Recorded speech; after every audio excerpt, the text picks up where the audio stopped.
Okay, there's a lot of you here. Do you guys have questions? That's all I'm going to be doing today. Yes, Lab 9 hasn't been graded yet, and we're getting tested on that. Do you know? Yeah, I'm working on it. I'm over halfway. I'll try and get that done tonight. Thank you. I had a question on the unknown project. Uh-huh. Once we've identified our unknown, do you recommend running a final confirmation test? Well, that's up to you. If you want a final confirmation test, run it. Like I said, there's no penalty to running one final confirmation test after you've identified your unknown, Okay. but just don't do more than one. Okay, so one is allowed. Yeah, one is allowed. Okay, and Okay. then in our final unknown report, do you want us to put the steps that were involved in the tests, or is that not necessary? You mean like in the gram stain, you say that you put the bacteria on the slide and then you air dried it and heat fixed it. And then you, Yeah. no, you don't need to put the steps like that. Okay.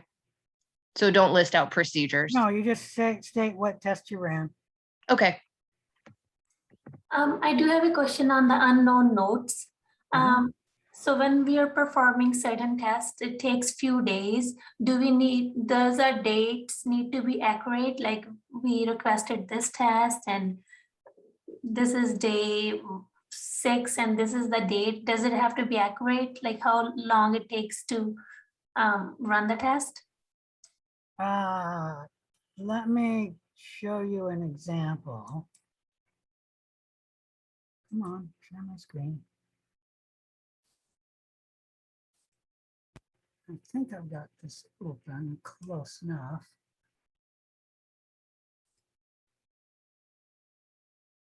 So the date should be in your lab report. I'll answer it that way.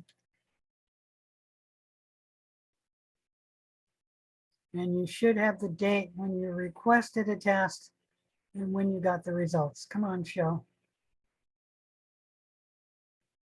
Oh, I know. It's because my computer is, let's see, what do you call that? Doing something, converting the meeting recording. That's why this computer is so slow. It's actively making the program so I can put it up on the web.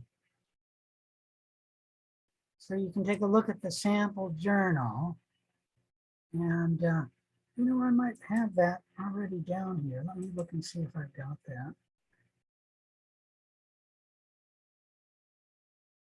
I guess I don't have it on this computer.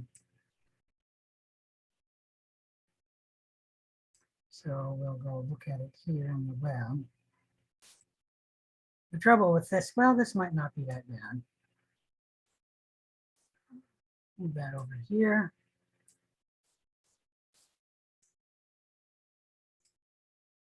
Just moving to a forward page.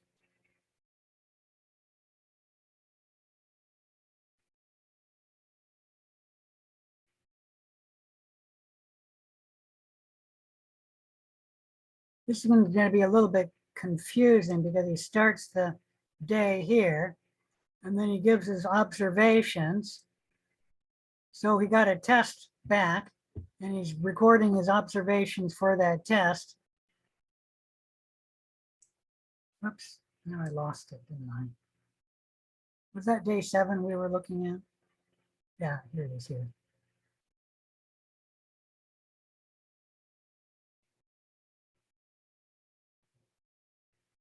And it looks like here he's giving observations and results. And conclusions. And then at the end of that day, he gives the activities. So he stated, for colony B, I'm fairly confident that Staphylococcus aureus, I inoculated in mannitol broth. So he's running that test.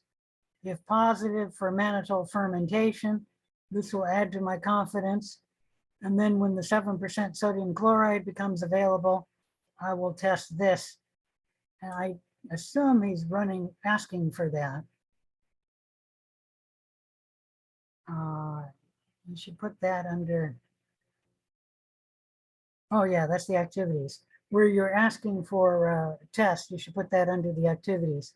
And then on his next day, he gives the observations from the mannitol broth, which he asked for on February, what day is this?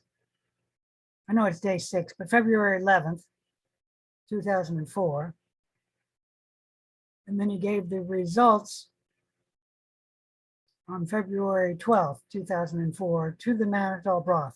So you should have the date in your lab report, both the days you asked for the test and then the day you got the results. And in your lab report, you don't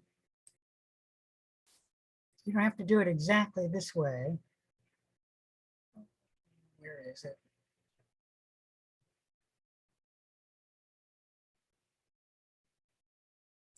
Have a place where you have your observations and your results. That's the observation. And then the conclusions. And here he's got the conclusions activities together. You can make it activities, another break.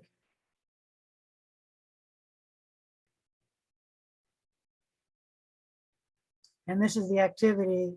I inoculated 7% sodium chloride plate, and Staphylococcus aureus should be positive for growth on this plate. And Micrococcus luteus should not grow. Do you think Okay. it will be okay? Because after I request a test, I put the procedure, like how it's inoculated under the activity. Can you state that again? I'm not hearing you. So when I request a test, I put that under the activity. Yeah, Like, you should put the activity as when you request the test. But you should not give the results there because you don't get the results on the day you request the activity.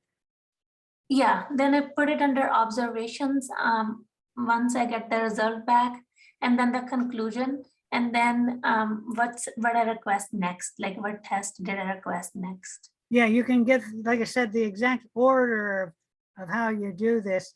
Most people like doing it. They request the test and then they give the observations. That's okay. Just realize that when you request the test, that should be on another date than your observations. And then right after your observations, you're going to have on the same day your conclusions. Okay, sounds good. Thank you for clarifying that. Okay, all right.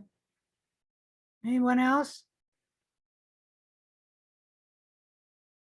All right. Well, if there's no further questions, I'll be here for a few more minutes.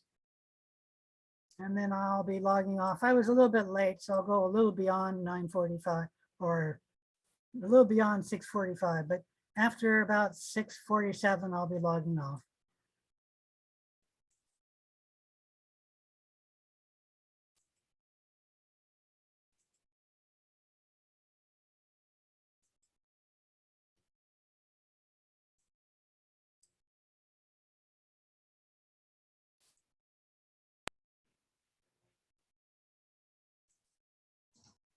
I just want to clarify one thing for the dichotomous logic.